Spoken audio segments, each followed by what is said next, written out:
Andam sa mga ginabakal nga produkto nga wala na rehistro tag dumalahan sang bongbongs may pagklaro. Grupo sa mga manunodlo sa Bacolod, ginaabi-abing pabukas sa klase sa Setyembre 13. Sa mga balita nasyonal, health workers ginademanda nga ma-release na ang ila sini nga benepisyo. PRC ginatun-an ang pagbula sa board exams.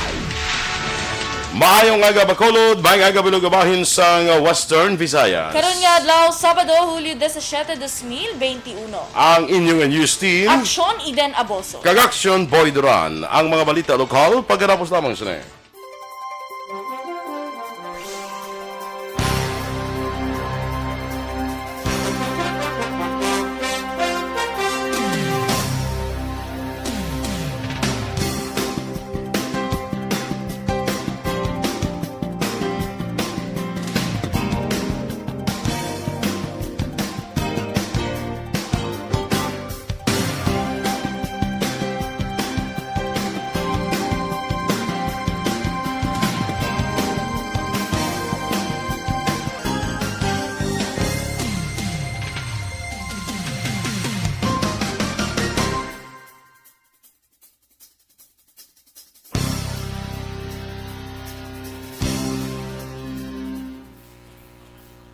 Okay, good morning mga ka-aksyon. Good morning, Aksyon Eden. Good morning, Philippines. Philippines. Okay, good morning dara sa kay Masito Fago, sa kay Dennis Richard Tibor Roma. Have a great day to all of us. Daw ka gwapa si mo din hawb. Daw lang. Ano kadugay naman ha? Gani, magbugtaw na siguro. Tulog daliwat ah. Ha? Tulog daliwat. Nakadugay naman na sa into nyo sa kaiden. Kalain. Gani, no? Gininto nyo lang ko. Nakadugay. Sige. Ephraim Aros sa Maing Agaman. Dira sa kay Alex Montesa. Athea Kim Eriman. Good morning. Dahil nga kay pangitaon ko dyan na yung... Ang ano, nag-like na si Sir Tan. Ay, good morning. Good morning. Sa kay Kano, Guapo Tan. Yes. Good morning. Romeo Baroba Jr. Good morning, man. Kaya Cristel Beriales, good morning sa aton connection boy. Yes, thank you so much for watching. Gaulan-ulan, Faction Boy, pag ano mo? Pag way man daw. Wala na. Tugnaw lang ang chimpo, abe. Yes. Pero, Kaya ito may bagyo tadaan, no? Sa din, may bagyo. Si Fabian, okay. Nagsulod na. Eh, yes. ko PA pa lang. Nagsulod na siya. Yes, oo. Okay. Kasudlon ta siya. Okay, wala man siya wala man travel ban ang bagyo. Way sa kuan, porque nalan kompleto tani na sa RT-PCR test. Gani, no? Talaga na requirement sila, no? Possible lang hangin ni dala nila, may ano man na. Gani, ka pala gusto lang na sila karon, no? Sige, anyway, Jinky Dialagdon, good morning man. Kag kay Beboy Villasor, Ma'am Vanessa Mayo, Noel Amar, Alex Montesa, Melili Oligo, Bia Jonathan, Michael John Season, kag Christine Niñas Villalobos, kag kay Dennis Richard Tibor Roma. No, Juby Monares, kag kay Francisco Guangco, maayong aga man sa imo. Si Ma'am Luisa Luing Melos is also watching, no? On the way na siguro. Naka-message sa imo. Wala pa siya ka-message. Naka-message sa naka-text sa akon siningaga man. Ga pamangkot sa akon may mga cups kita dire kay daw may molo to sa akon. Ay, wow! Sakto gito naghilab ang chan ko ba? Ma'am, wala ginaya bala problema. Di mga cups. Yahong na di. Ang kalan na problema. Sige, stand by na sa mga balita lokal.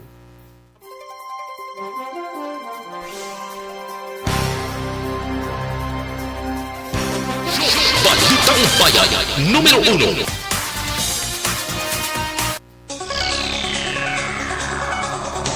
Aksyon Radio Philippines Standard Time, las 6:08 sa detalye na sa aton mga balita lokal. Nagpaandam ang Food and Drug Administration sa tanan nga healthcare professionals kag general public nga hindi magbakal ka magkaon sang wala na rehistro nga food products. Nalakip sa FDA Advisory Number 2021-1589 nga na-post sa ila FB page ang duha ka produkto sang bongbongs nga mong special piyaya kag polvoron small. Sa rin ang piyaya ang isa ni kakilala nga delicacy sa Bacolod kag Negros Occidental. Nalakip man sa advisory sang Akon ang Sloan's Food Products Barquillo Short, akon Mayo Bay Tablea, kag Rufus Banana Chips.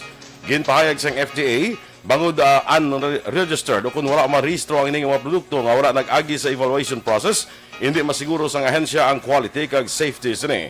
Bukas naman ang Aksyon Radyo Bacolod para sa pagbatong sa sabat sang natungdan. Ginklaro naman sang Bongbong Corporation nga nagapadayon karon ng pagproseso sa liwat nga pag-apply sang FDA Certificate Product Registration para sa Piyaya Original.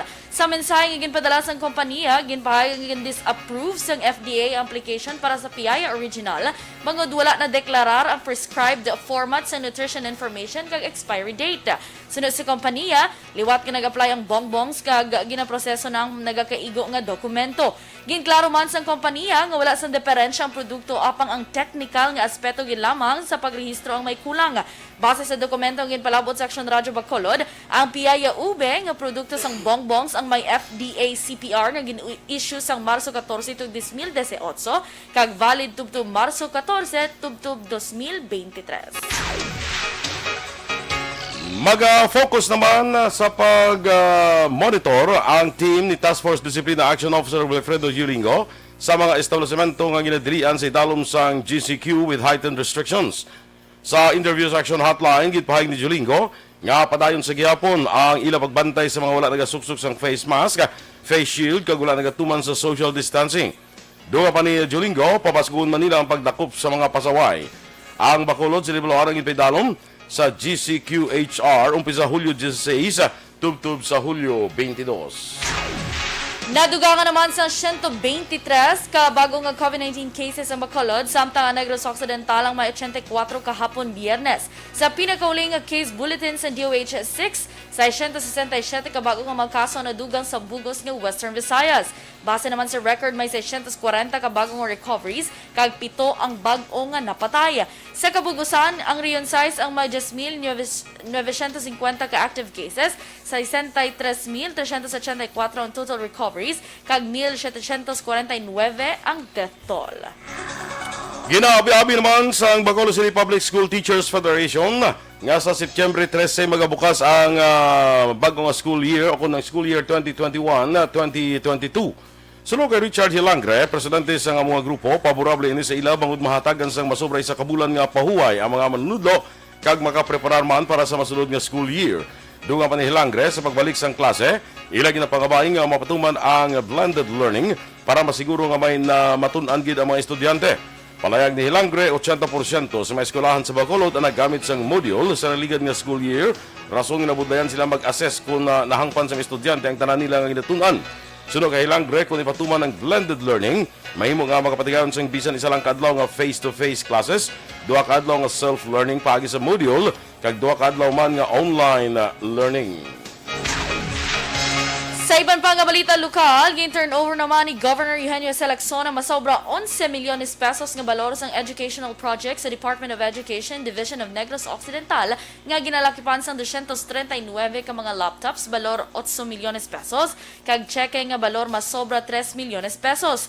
Ang bulig pinasyal ang para sa Alternative Learning System nga programa para sa 40 ka mga literacy volunteers, 3,694 ka ALS learners, 15 ka special education literacy volunteers, kag 928 ka SPED learners, samtang ang mga laptop ang pagagamiton sa mga manunudlo. Sunod kay Lacson, ining sabat sa pangabay sa nga bulig sa DepEd kag ginkuhang pondo gikan sa Provincial School Board. Sa piyak nga bahin, yan pasalamatan naman ni Negros Occidental Schools Division Superintendent Marcet Sabaluca ang bulig man sang probinsya. Patay ang isa ka driver sa motorsiklo sa inang nagbunggo sa truck van sa National Highway sa Purok Gemilina, Barangay Kumaliskis, Banwa, San Don Salvador Benedicto, sadtong Huwebes ang hapon. Ang biktima ay kilala kay Emil June Largavista, 34 anyos, pumuluyo sa Oriental Mindoro, pero nagatinag ron sa DSB, samtang ang driver sa truck, kilala naman kay Danilo Saldo, legal sa Pangindaron, kapumuluyo sa Barangay Pandanon Silos, Banwa, Sang Murcia. Sunod kay Police Lieutenant Everly Canto, Deputy Chief of Police ang DSB-PNP, nagapadulhog ang motorsiklo sa modulaan sang control ang driver sa kurbada, kag nagdiretso tabok sa piyak nga linya kag nagbunggo sa nasugata nga truck van, rason sa iya sini nga kamatayon. Ginatanaw sa karon sa bago PNP nga isa ka inside job ang ginaligar pagkawat sa nga masobra masobra 100,000 pesos sa Mr. DIY sa General Luna Street, Barangay Poblacion, Ciudad Sambago, Huwebes sang aga. Sunod kay Lieutenant Joseph Haro, Deputy Police ng Bago PNP, wala sang puwersa nga makitaan sa pagbukas sa mga baligyaan, kag wala man sang puwersa nga natabo sa vault room nga didto nabutang ang kwarta. Dugang ni Haro, isa pa sa ginadudahan among wala pag-deposit sa among kantidad na Denmark Zapanza kag Kate Claveria, Lunsay Assistant Store Supervisor kag wala man nasulod sa safety box sa vault room. Ang tanan nga empleyado nga nagkabig subong nga suspetsado kay paidalom na sa fingerprint sa bulig sa investigasyon sa Soko sang Nopo. Una sini nagpalawod sa report sa otoridad ang Assistant Manager nga si Lady 9 Villan sa Barangay Balingasag sa Amuman nga syudad. Health workers ginademanda karon nga ma-release ang ilang benepisyo.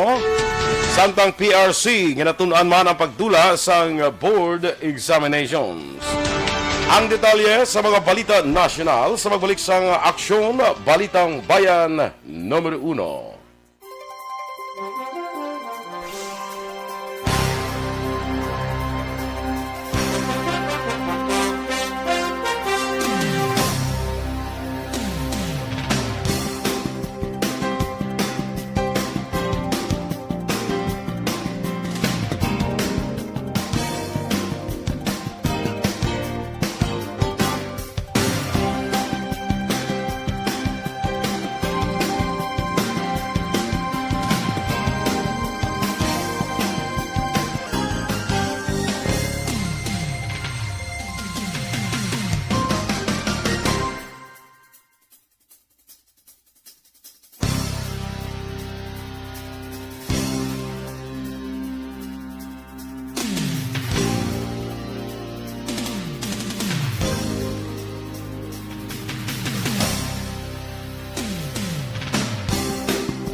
Okay, good morning dira sa kay Dads, ma-follow mo sa action ni Den.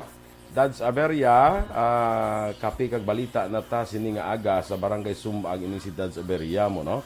Si Daniel Bernal Dumadago.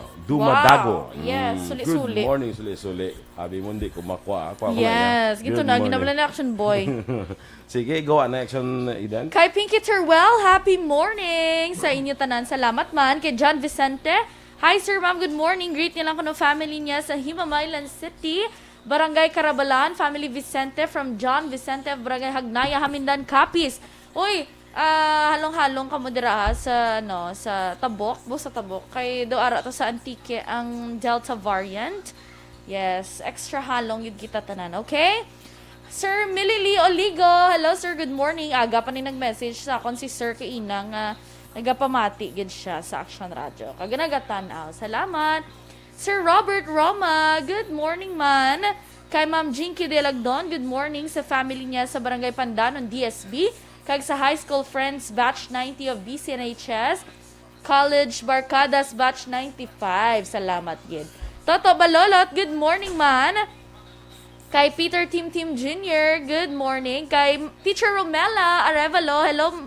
Hello, Teacher, good morning. Kay Tita Shelo and Excel Dera, good morning man. Kay Lito Dayap, good morning. Of course, via Jonathan.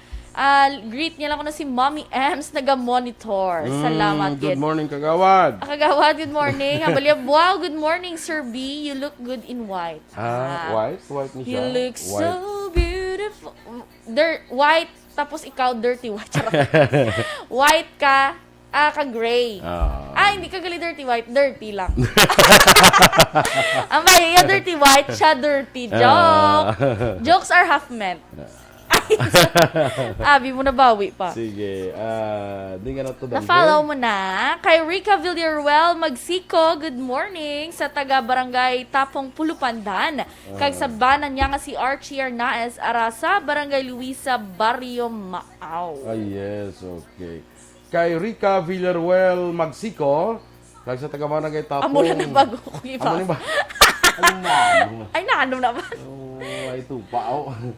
Sa kay si Ma'am Vanna, get mo naman. Wala pa. Ma'am Vanessa Mayo, good morning dira sa Minnesota. Kag kay Dr. Matt Mayo. Your body. My body, yes. Yes. Good morning. Kay Rona Rida Trava, good morning man. Francine Natalie Bautista, halong permi. An Bautista kuno halong permi. Sa kay Eboy Sarabia, kag sa barangay Sarait mo mailan kuno wala gid lang. Ang yaya nga po. Wala gid lang ang ngalan niya. Erwin Macpada. Good morning man. Sa barangay Takuling, Bacolod City. Kay classmate ko da Melissa Montinola. Good morning kay Melinda man. Good morning kay Jerry, kay Ani, kay Erwin. Maayong aga sa inyo. Sige, go. Si Jocelyn Calamaan, good morning. Sir Vicente Samiliano, hello sir. Good morning. Salamat sa pagpamati. Joanne Bantolo, Motoy Bibi. Watching live from Bacolod City. Ma'am Lily King, hello. Good Yes, morning. good morning. Kag sa tanan ko na taga EFC. Jonah Garcia, Family Garcia ko no, Generalao, Baladhay, Dalumpines. Sa Sitio Lunao, Barangay Mailong, Bago City. Salamat, gid. Lino Palik, good morning man. Sa may Pandaran DSB, especially ko no kay Helen. Salamat, gid. Ninfa Ibanez from Barangay Tangub. Salamat din sa pagpamati. Kay John Ricochin. Kay Tito Ricky Minerva, hello dira sa my family nila sa Abada Sky. Good morning. Kay Ira La Chica Candelario. Kay Sally Auque de Susa, good morning sa Sam Village. Remedios Taton Makilan. Rosalina Batulak Francisco, of course, Russell Gomez, Nemesha Roques. Good morning man. Follow production boy. Marilo Travilla Catinoy, good morning man. Yes. Teresa Linaha Kayaw, Remia Garcia, good morning. Kag dira sa Baligyan sa Salay, hello do sa inyo. Yes. Hindi na sila man. Si Bik Bik, kag si Guard Gaudite. Good morning man. Kaya updaray ni sila subong ni Bik Bik, sila ni Guard, sila ni Luing, no? Good morning dira sa inyo. Belated happy birthday man sa asawa ni Shakil Tarak Muhammad. Bawal mo belated happy ngalan. Sino nga asawa? Sino nga asawa? Joke lang. Hindi na man kung sino. Diin. Ay, diin nga asawa. Kalain. Colveric Isitan. Kag Susan Gonzalez. Aquarius. From Muntinlupa. Si Sir Noel Amar. Good morning man. Lito si Condes. Alin Moore Onali. Kay Andrea Wellar. Good morning man. Kag sa kay Sir Noel Amar, great niya lang kuno, of course, taga EFC. Ma'am Marilu Trevilla Catinoy, good morning kuno, Aksyon Raj. And Jutenia Sarmiento Pueg Lazaro, Mayang Agaman. Standby na sa mga balita national.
Balitang Bayan, Numero 1.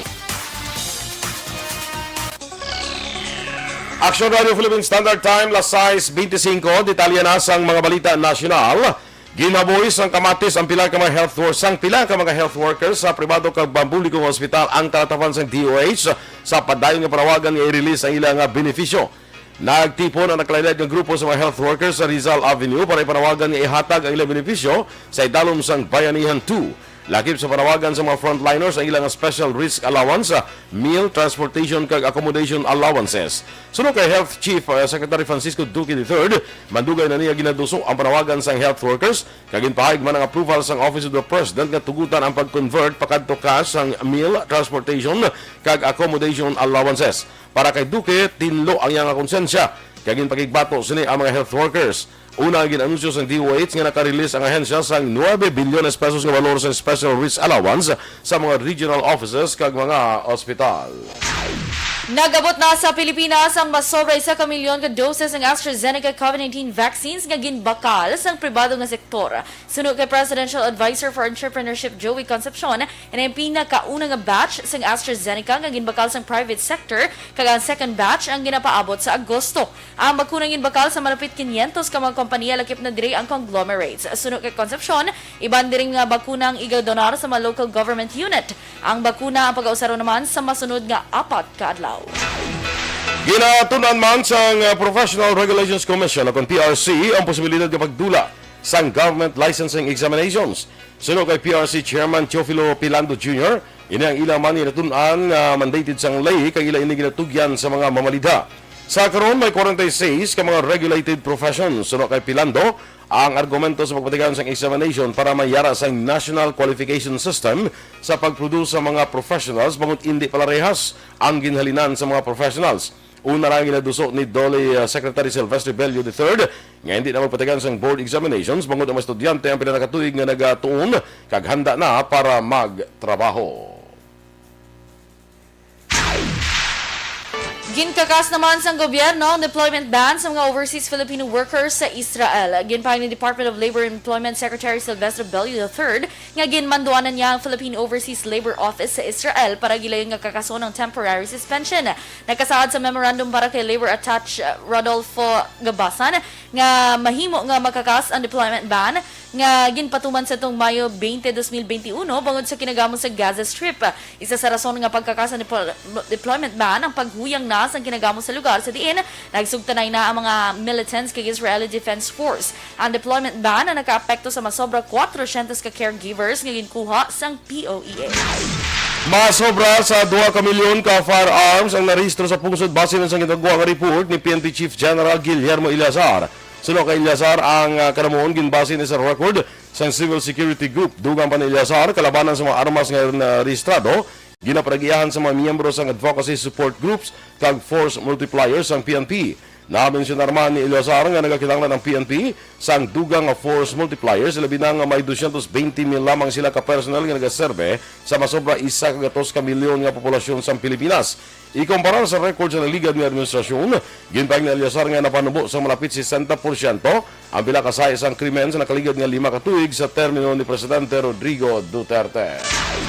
Sa katapusan nga balita national, patay naman ang 4 ka ginapatihan miyembro ng Aboso samtang isa na dagpan sa operasyon sa syudad sa Lamitan, Basilan sang Huwebes. Sa statement, yan pahayag ni PNP Chief Police General Guillermo Eleazar, nagserbe otoridad sa arrest warrants batok sa mga sospetsado nga sanday Baradi Gani, Remy Gani Dawam Morales kag Mando Morales sa Barangay Balobo. Ang warrant of arrest ang angot sa murder, kidnapping kag carnapping. Sunod sa kapulisan ng mga suspect ang ginaligar sa idalon sang command ni Sub-leader Redsmil Hanatul ang nagapalupok sa armas lutang sa otoridad nga nagresulta sa engkwentro. Lakip sa napatay sa Baradi, Gani Mando Morales kag si Jack Akalul. Nadagpa naman si Dawam Morales kag nakompeskara ng kilain-lain nga armas lutang kag mga bala. Nagpaandam si Eliazar sa tanan nga police units sa posible pagbalos ng local terror group kag nagpanugyan nga mangin alerto. Aksyon Radio Philippines Standard Time, las 6:29. Ginalikawan mo bala magbalik ang hepatitis?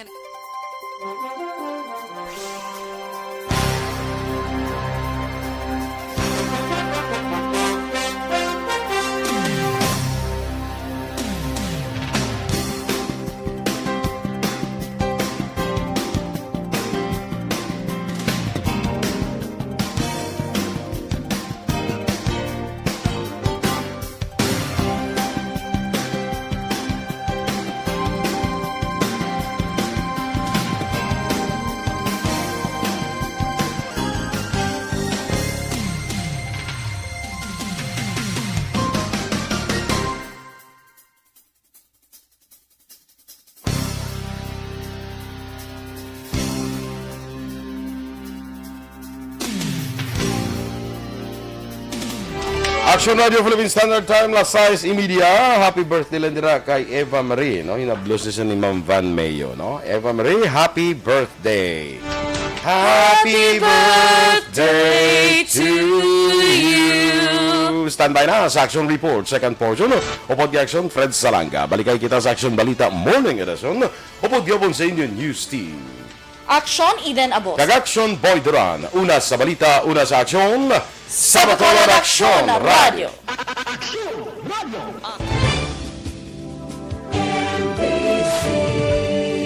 Manila Broadcasting Company.